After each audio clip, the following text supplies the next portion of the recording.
Millennial mom ka ba kagaya ko? Then kung oo, this video might be for you. So yun nga, I'm a millennial mom and a first-time mom. And I feel na sa generation natin, sobrang dami talagang resources na pwede tayong matutunan, mabasa, mapanood tungkol sa different types of parenting.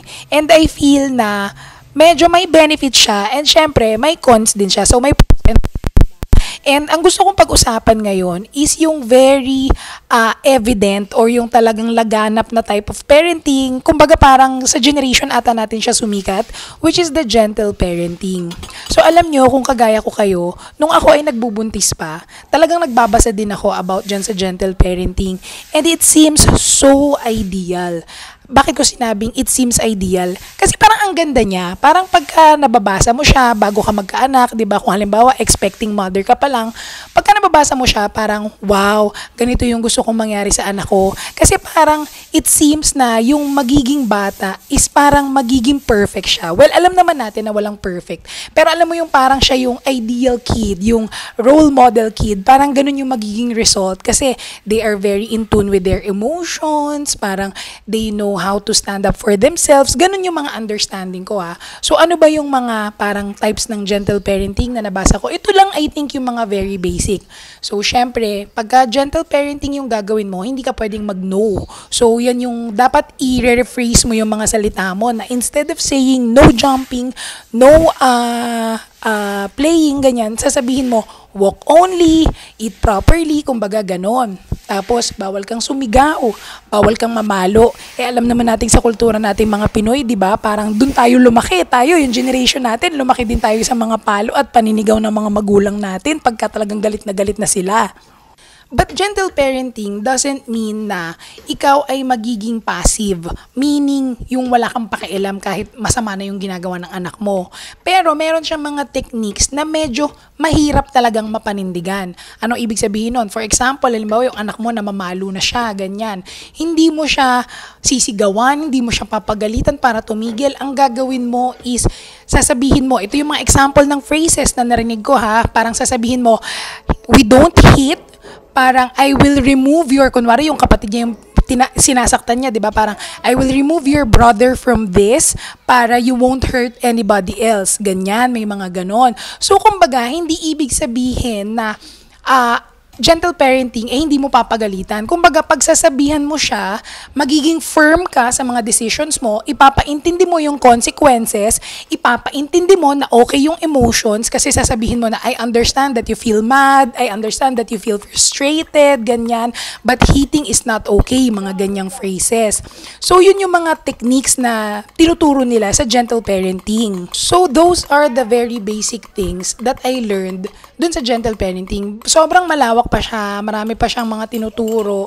But you know what I realized when my son was getting into the toddler stage, tapos sobrang kulit na, and then as a stay-at-home mom, na parang syempre, dumarating din yung time na napapagod tayo. Meron din tayong mga ibang ginagawa, tapos sasabay pa doon yung nakailang suway ka na, nakailang sabi ka na, pero paulit-ulit pa rin gagawin. So talagang minsan, mangyayari na mapapalakas yung boses mo, masisigawan mo, and ako personally, napapalo ko yung anak ko before, and nitong last time, nung parang nawiwili siya na namamalo siya. So, yung namamalo siya, ang ginawa ko is pinalo ko yung hand niya and sinabi ko na hindi mo pwedeng gawin yan kasi masama yan. After that naman, I explain. So, yung iba dyan magsasabi na, kaya namamalo kasi pinapalo mo. No, actually, nung huli ko siyang pinalo dahil namamalo siya, nawiwili siya, yung parang nagwawala siya, tumigil na siya. Nag-stop siya sa pamamalo niya and sa pag-attitude niya na ganon. So what am I trying to say? Alam nyo, maganda talaga marinig and mabasa yung about sa mga gentle parenting. But it's very different pagka nandun ka na nasa situation na feeling mo is ang magpapatino or magpapaayos dun sa anak mo is yung mga ways na nakalakihan natin. Now, alam nyo, ito ang na-realize ko na pagkakaiba kung bakit feeling ko yung pamamalo noon, sinasabi nila na nagkaroon sila ng traumatic experiences ngayon. It's because our parents never learned how to apologize pagka sila ang nagkamali. Or never even learned how to explain kung bakit sila nagalit. Yun ang pagkakaiba. Kung gagawin natin ngayon, yung technique nila sa panahon ngayon, and nung ginagawa nila yon nung time nila. Kasi before, automatic, pagka magulang ka, ikaw lang ang tama, ikaw lang ang masusunod. Now, we are giving our children the freedom to explain themselves. And if we ever get mad because of a certain thing that they did na alam nating mali, and napalo or nasigawan natin sila, ang ginagawa ko, ito personal experience is pinapaliwanag ko sa anak ko kung bakit ko ginawa yun. Bakit ako napasigaw? Bakit ko siya pinalo? And if nagkamali ako, paano ko nalaman na nagkamali ako? Kasi pwedeng dahilan na napapagod ako, may ginagawa ako, may iba akong iniintindi, tapos kinukulit niya ako, din nagalit ako. Yun yung mga instances na nagkakamali ako. Kasi hindi kasalanan ng anak ko na gusto niyang kumuha ng atensyon sa akin eh. Dapat bigyan ko siya ng time talaga ng atensyon. And kung nagkamali ako, doon ako magsusorry. Mag-a-apologize ako. At hindi ko ipapamukha sa anak ko na no, ako ang magulang, ako lang ang tama.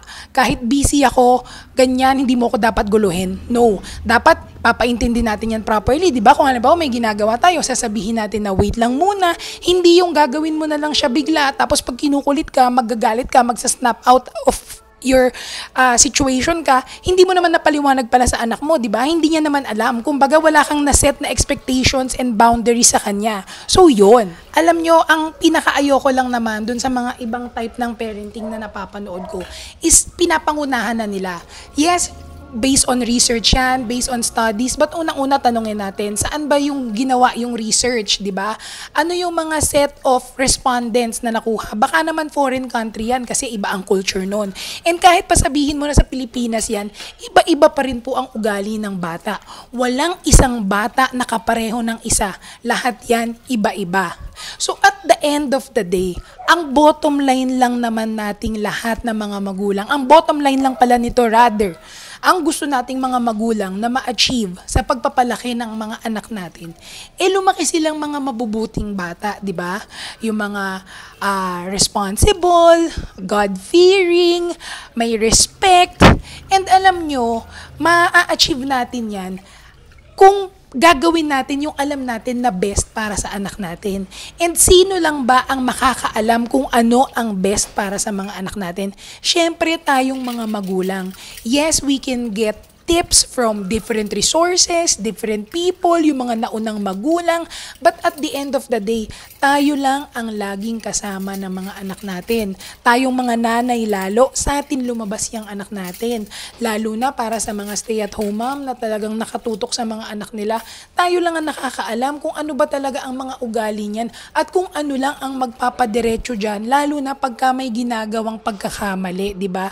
Siyempre mga bata, yes, bata yan. May mga instances na tayo lang din na makaka-pinpoint kung yung ginagawa nila is, oo, accepted siya kasi bata naman yan eh. Or may mga instances na kailangan ipaintindi natin as they are growing up na, no, hindi na yan tama, hindi porke bata ka, pwede mo pa rin gawin yan, hindi porke bata ka, excuse ka na from doing those things. You get me?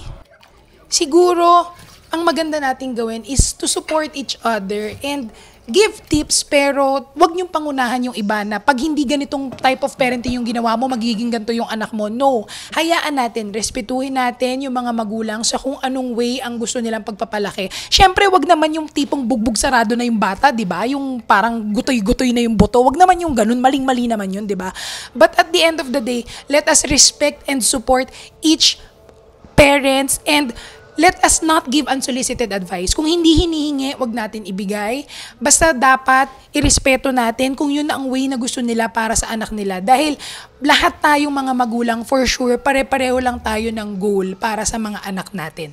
So yun, sana nagustuhan nyo tong video natin. And kung nagustuhan nyo, please don't forget to like and subscribe for future videos na kagaya nito. So, I'll see you again until my next vlog. Bye-bye!